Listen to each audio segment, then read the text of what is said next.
Hello everybody, good morning to all of you. तो बेटा कल की क्लास से आज हम आगे कंटिन्यू करते हैं। तो हमारा आता है एक्सरसाइज 11.3 अकॉर्डिंग टू NCERT। तो अभी कल तक की बेटा जो क्लास थी उसमें तो ओनली आप लोगों को एक्सप्रेशंस ही बनाना था, बट ये जो आज का जो एक्सरसाइज है इसमें आप लोगों को एक्सप्रेशन बनाना भी है एंड एक्सप्रेशन में कौन से ऑपरेशंस यूज हुए हैं उसको आइडेंटिफाई भी करना है। अब ऐसा जो आपका क्वेश्चन नंबर 1 है, सपोज कीजिए क्वेश्चन नंबर 1 में बोला है कि 7 दिया है, 8 दिया है, 9 दिया है, 3 नंबर्स दे दिए हैं। बोला है इन नंबर्स का यूज करके, उन्होंने बोला है कि इन नंबर्स का या 6 जो भी हो, मतलब 6 7 8 हो या 7 8 9 हो या 5 6 7 हो, जो भी एनी 3 नंबर हो, संभवतः 5 6 7 या जो भी हो, तो एनी 3 नंबर्स दिए गए हैं। इन्हीं का यूज करके आप लोगों को एक्सप्रेशन बनाना है। तो एक्सप्रेशन क्या होगा? एक्सप्रेशन का मतलब है अलजेब्रिक एक्सप्रेशन, और अलजेब्रिक एक्सप्रेशन का मतलब है made of variable and constant. Algebraic expression किससे मेक हो रहा है, कैसे बन रहा है? Form of variable and constant दोनों से मिल करके बन रहा है, और उसमें ऑल एप्लीकेशंस अप्लाई हो रहे हैं। तो जैसे 3 आपको दे दिए गए हैं, 3 नंबर कह रहे हैं, इनका यूज करके आप लोग ऑपरेशंस बनाइए। सॉरी, इनका यूज करके ऑपरेशन का प्रयोग करते हुए आप लोग एक्सप्रेशन को बनाइए। तो कई एक्सप्रेशन बन सकते हैं। सपोज दैट 5x + 7, ये भी एक आपका एक्सप्रेशन हुआ। y - 6, यह भी आपका एक एक्सप्रेशन हुआ। 6x + 3y + 5, ये भी आपका एक्सप्रेशन हुआ। अब ये जो बस केवल आपको ध्यान इतना रखना है, x - 6 ये भी आपका x - 6 ये भी आपका एक्सप्रेशन हुआ। z/6 ये भी आपका एक्सप्रेशन हुआ। 7x ये भी आपका एक्सप्रेशन हुआ। मतलब चाहे जो भी आप एक्सप्रेशन बना सकते हैं, वो आपके ऊपर डिपेंड करेगा, उसमें आंसर से कोई मतलब नहीं है। हो सकता हो आंसर न भी दिया गया हो, आंसर दिया भी गया हो। यदि दिया है तो मैच करता है या नहीं वो मतलब नहीं है, वो मैच भी कर सकता है, नहीं भी कर सकता है, क्योंकि बुक वाले ने कुछ और एक्सप्रेशन बनाया हो, आपने कुछ और एक्सप्रेशन बनाया है। तो इसका मतलब नहीं है कि आपका गलत है, आपका सही है और बुक का भी सही है।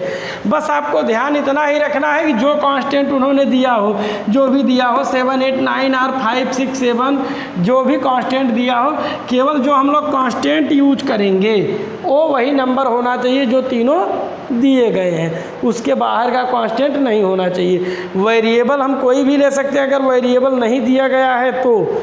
यदि वेरिएबल नहीं दिया गया है तब हम कोई भी ले सकते हैं, और वेरिएबल दिया गया है तो फिर उसी वेरिएबल को लेना पड़ेगा। तो एक तो ऐसे बनेगा, ये तो अलजेब्रिक एक्सप्रेशन बनेगा, और दूसरा जो था जो उन नंबर में ही बन सकता है, जैसे कि मान लीजिए 7 6 से 5 6 7 है सपोज़ कीजिए, तो एक ऐसे भी हो सकता है 5 + 6 - 7, ऐसे भी एक्सप्रेशन बन सकता है। 6 + 6 + 7 - 5, ऐसे भी। तो मतलब तमाम तरीके से एक्सप्रेशन बन सकते हैं। ये ऐसे एक्सप्रेशन है जहाँ पे वेरिएबल आया ही नहीं है कहीं पे। ये आपके ऐसे एक्सप्रेशन है जहाँ पे कहीं भी वेरिएबल आया ही नहीं है, जबकि ये ऐसे एक्सप्रेशन है जो वेरिएबल से मिल करके बने हैं। तो आपका एक्सप्रेशन कुछ भी हो सकता है, आप ये भी बना सकते हैं, ये भी कुछ भी बना सकते हैं। बस इतना ही याद रखना है, जो नंबर यूज करने को उन्होंने दिया है वही नंबर आप यूज करेंगे, राइट। तो ये तो था आपका क्वेश्चन नंबर 1, और क्वेश्चन नंबर 1 के लिए हम अभी से बता दे रहे हैं, कम से कम 10 ऑपरेशंस ईच स्टूडेंट के लिए है। हर एक स्टूडेंट 10 एक्सप्रेशन बनाएगा, हर एक स्टूडेंट 10 एक्सप्रेशन बनाएगा।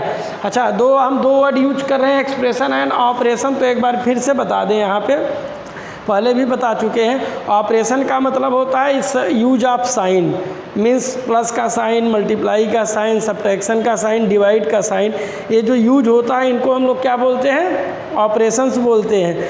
अब एक्सप्रेशन जो होता है बेटा, वो नंबर एंड वेरिएबल दोनों को मिला करके जब उसमें plus sign, minus, multiply, divide कोई साइन लगा करके जो बनाया जाता है, जो टर्म्स बनाए जाते हैं, उसको हम लोग क्या बोलते हैं? एक्सप्रेशन।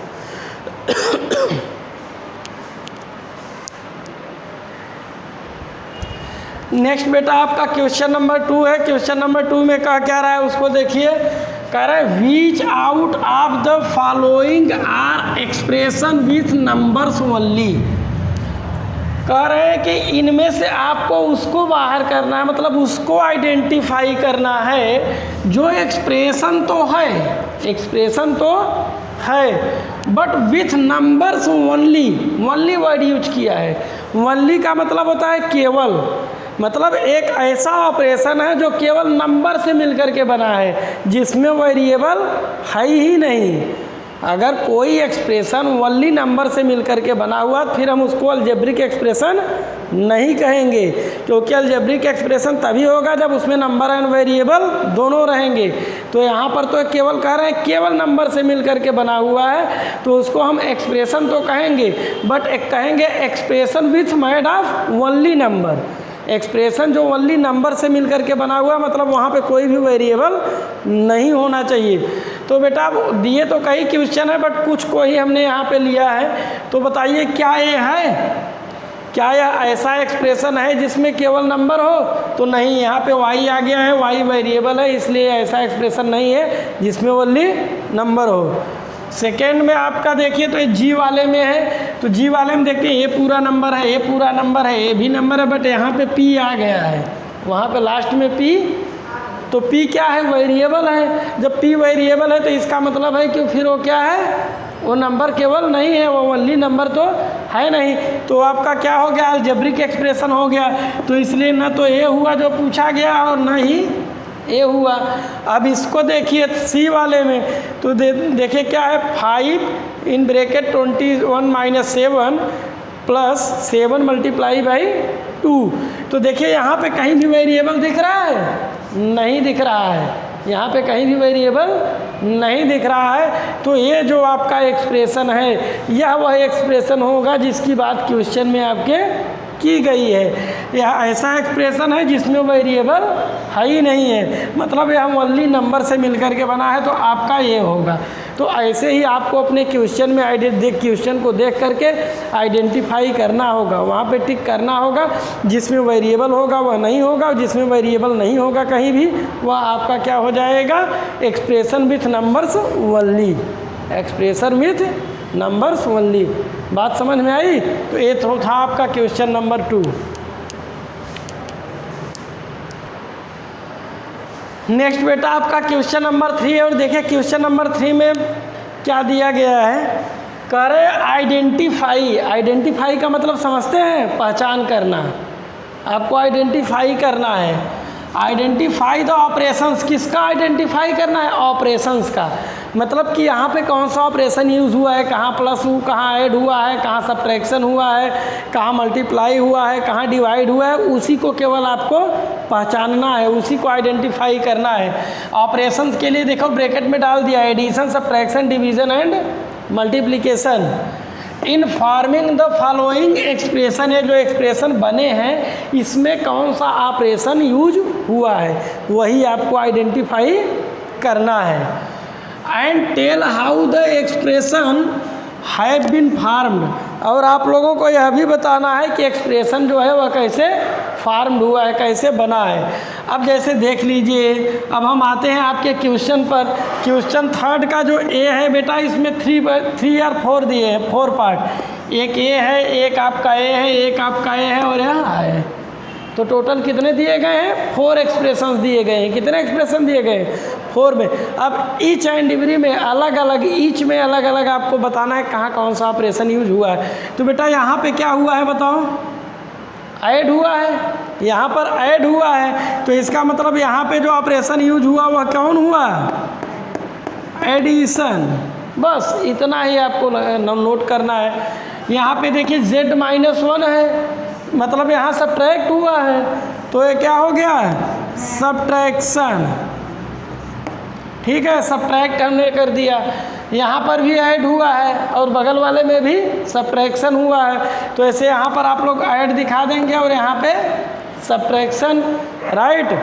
अब चलिए, अब इसी क्वेश्चन का सेक्शन डी जो है बेटा, इसी क्वेश्चन 3 का सेक्शन डी जो है, देखिए फर्स्ट में क्या है? 7am है। 7m का मतलब समझते हैं आप लोग, 7m मीन्स हो गया 7 मल्टीप्लाई बाई m। इसका मतलब है कि 7 का m में क्या हुआ है, मल्टीप्लाई हुआ है। तो जब मल्टीप्लाई हुआ तो यहाँ पे कौन सा ऑपरेशन हो गया, मल्टीप्लाई। यहाँ पे कौन सा ऑपरेशन हो गया, मल्टीप्लिकेशन, राइट। नेक्स्ट वाले में आपका -7m + 3, -7m + 3। तो देखिए यहाँ पे -7m + 3 में बेटा, तो इसका मतलब बेटा ये -7 का m में मल्टीप्लाई हुआ और फिर उसके बाद 3 को उसमें ऐड कर दिया गया। तो मतलब यहाँ पे 2 ऑपरेशन एक साथ हुए, एक तो मल्टीप्लिकेशन का और दूसरा एडिशन। तो यहाँ पे आपको क्या दिखाना पड़ेगा, यहाँ पे दिखाना पड़ेगा multiplication and addition, multiplication and addition, ऐसे उसको आपको ऐड करना पड़ेगा। ऐसे यहाँ पर भी, यहाँ पे क्या है, यहाँ पे मल्टीप्लिकेशन एंड, यहाँ पे माइनस कर दिया गया है, तो यहाँ पे जो है वो मल्टीप्लिकेशन एंड सब्ट्रैक्शन है। यहाँ पर क्या है, मल्टीप्लिकेशन एंड सब्ट्रैक्शन। तो यही चीज़ें आपको आइडेंटिफाई करनी है इसमें। नेक्स्ट बेटा आपका क्वेश्चन नंबर 4 है। तो देखिए क्वेश्चन नंबर 4 में क्या कहा जा रहा है, क्वेश्चन नंबर 4 में कह रहे हैं give expressions for following cases. मतलब ये जो केसेस दिए गए हैं, ये जो क्वेश्चंस लिखे गए हैं जो वर्ड्स के फॉर्म में हैं, इनको आपको किस में लाना है, एक्सप्रेशन के फॉर्म में। इसको कैसे लाना है आपको, एक्सप्रेशन के फॉर्म में। अब ऐसा जो आपका क्वेश्चन नंबर 4 है, सेम क्वेश्चन नंबर 5 भी है। तो हम 4 के भी 2-3 बता दे रहे हैं, 2-3 5 के भी बता दे रहे हैं, जिससे आप लोगों का काम आसान हो जाए। देखिए ए 4 का ए करें 7 एडेड टू p। 7 एडेड का मतलब हो गया 7 को तो ऐड करना है। 7 एडेड का मतलब हो गया 7 को ऐड करना है। किसके साथ करना है, 2p, p के साथ। किसके साथ करना है, तो इसका मतलब हो गया p + 7 हो गया। यही एक्सप्रेशन है, यही आपका क्या हो गया, एक्सप्रेशन हो गया। बेटा ई में क्या है, 7 सब्ट्रैक्टेड फ्रॉम -m। 7 को क्या करना है, सब्ट्रैक्ट करना है। किससे करना है, -m से। ये -m है, तो आप क्या करेंगे, -m माइनस सब्ट्रैक्ट है तो माइनस का साइन, -7 हो गया आपका। नेक्स्ट आपका क्या है, -p multiplied by 5, -p multiplied by 5। इसका मतलब है कि -p को मल्टीप्लाई करना है। क्या करना है, मल्टीप्लाई करना है, बट किसके साथ, 5 के साथ। तो ये आपका हो जाएगा 5 मल्टीप्लाई बाई -p। तो ये आपका हो जाएगा -5p। बस हो गया, यही है आपकी एक्सप्रेशन। इतना छोटा छोटा वर्क करना है, बहुत ही आसान है। This is very simple question.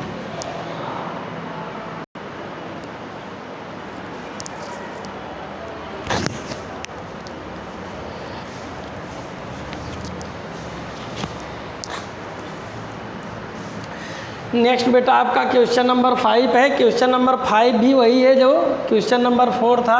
यहाँ पर भी कह रहे हैं give expressions for the following cases. ये जो केसेस दिए गए हैं इनके लिए आप लोगों को एक्सप्रेशन बताना है। तो जो आपका 5 का जो इजी है तो हमने छोड़ दिया है, आप लोगों का काम है। जो टफ वाले हैं उनको हम देखा दो करके दिखा दे रहे हैं। एज सच जो 5 का डी है, देखिए 5 times y, 5 times y from which 3 is subtracted. 5 times y from which 3 is subtracted, right. और नेक्स्ट वाला जो है, इसके बाद वाला जी वाला, वो कह रहे हैं y is multiply by 5, y is multiply by 5। y को क्या किया जा रहा है, पहले 5 से मल्टीप्लाई किया जा रहा है। And the result is subtracted from 16। तो पहले क्या कहा गया, y इज़ मल्टीप्लाई बाई 5, तो इसका मतलब है y मल्टीप्लाई बाई 5 तो ये क्या आ गया 5y आ गया। अब देखिए अलग अलग कर दे रहे हैं फिर, बट करना तो एक में है, करना आप लोगों को एक साथ में, यहाँ तो हम अलग दिखा रहे हैं केवल आपको। एंड रिजल्ट, तो रिजल्ट क्या आया 5 में y का मल्टीप्लाई किए तो 5y आपका रिजल्ट आ गया। उसके बाद कह रहे हैं उसको क्या कर दिएगा सब्ट्रैक्टेड फ्रॉम 16, मतलब ये जो रिजल्ट आया था इसको 16 से सब्ट्रैक्ट कर दिया गया ऐसे। बट जब आप लोग करेंगे, ये तो हमने अलग अलग कर दिया जिससे आप लोगों को समझने में आसानी हो। जब आप लोग करेंगे तो आप लोग एक साथ करेंगे y इज़ मल्टीप्लाई बाई 5, तो y मल्टीप्लाई बाई 5, उसके बाद कह रहा है कि इसको सब्ट्रैक्ट किया गया है तो थोड़ा सा दूर में रखेंगे, y मल्टीप्लाई बाई 5 है। अब इसी को सब्ट्रैक्ट किया गया है किससे 16 से, तो ये 16 माइनस हो जाएगा y मल्टीप्लाई बाई 5, तो जो नेक्स्ट स्टेप में आपका आंसर आएगा वो आएगा 16 माइनस 5y, राइट। तो आप लोगों को उस तरीके से करना है, किससे करना है यहाँ से ऐसे करना है, ठीक। हाँ वो बता रहे हैं। एंड जो आपका 5 का d है बेटा उसमें क्या बोला गया 5 टाइम्स y फ्रॉम which, जो कि 3 इज सब्ट्रैक्टेड, मतलब कि 5y जो 5 टाइम y का था उसमें से 3 को क्या कर दिया गया है सब्ट्रैक्ट कर दिया गया है। इसकी लैंग्वेज थोड़ी सी टफ है, इसकी लैंग्वेज थोड़ी सी टफ है। तो ये आपका हो जाएगा 5 मल्टीप्लाई बाई y माइनस 3, तो ये हो जाएगा 5y माइनस 3, राइट। तो इसमें आप लोगों को ऐसे ही करना है, इसमें बहुत ज़्यादा कुछ नहीं दिया गया है, बहुत सिंपल है, वेरी सिंपल नेचर के क्वेश्चंस हैं और केवल आप लोगों को एक्सप्रेशन ही बनाना है, राइट।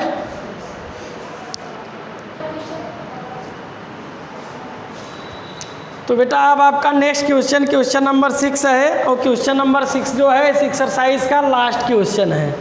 इस एक्सरसाइज का लास्ट क्वेश्चन है अकॉर्डिंग टू NCERT। कह रहे हैं फ्रॉम ए फार्म, ये देखिए फ्रॉम एंड फार्म दोनों वर्ड में डिफरेंस है। फ्रॉम मीन्स होता है से, द्वारा, और फार्म का मतलब होता है बनाना। फार्म का मतलब क्या होता है बनाना। तो यहाँ पे फार्म करना है मतलब बनाना है। क्या बनाना है एक्सप्रेशन।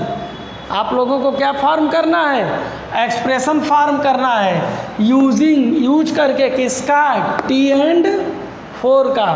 आप लोगों को T एंड 4 का यूज करके एक्सप्रेशन बनाना है। उसके बाद में उन्होंने कहा use not more than 1 number operation, और कोई भी नंबर या कोई भी ऑपरेशन एक बार से ज़्यादा यूज नहीं होना चाहिए। 1 नंबर एक ऑपरेशन में 1 नंबर एक ही बार यूज होना चाहिए, राइट। उसके बाद में लिखा है इन्होंने every expression must have T in it, और जो एवरी एक्सप्रेशन होगा ईच एक्सप्रेशन में टी होना ही चाहिए, टी का होना अनिवार्य है। तो देखिए यहाँ पे बेटा कितने टाइप से एक्सप्रेशन बन सकता है। एक तो आप लोग कह सकते हैं सर t+4, एक ये हो गया। सेकेंड आपका t-4 हो गया। थर्ड आपका t multiply by 4 means 4t हो गया। एंड 4 आपका t डिवाइडेड बाई 4, तो ये हो जाएगा t/4, ये हो गया। तो 4 ऑपरेशंस हो गए। यही अब देखिए सबके सब में t भी है, देख रहे हैं सबके सब में t क्या है इन्वॉल्व है। पहली कंडीशन हो गई। दूसरी बात में इन दोनों में से दोनों का यूज एक बार हुआ है, कोई डबल टाइम यूज नहीं हुआ है। तो ये आपके ऑपरेशंस हो गए, राइट। तो ऐसे ही आपको क्वेश्चन नंबर 6 का सेक्शन बी करना है। इस प्रकार बेटा आज आप लोगों का ये एक्सरसाइज ओवर हो गया। आज के लिए जो HW रहेगा वो रहेगा क्वेश्चन नंबर 1 2 3 4 5 6। ये तो NCERT के अकॉर्डिंग रहेगा, प्लस RS अग्रवाल से भी जहाँ पर भी इस अलजेब्रिक एक्सप्रेशन दिया गया है RS अग्रवाल में, वहाँ से आप लोग एक्सरसाइज को करते रहेंगे, क्योंकि बीच बीच में हम इस बार RS अग्रवाल का भी टेस्ट लेते रहेंगे। तो इसलिए आप लोगों को RS अग्रवाल को भी एक साथ में सॉल्व करना होगा। ओके, तो फिर मिलते हैं बेटा हम लोग कल न्यू एक्सरसाइज के साथ। Okay, thanks.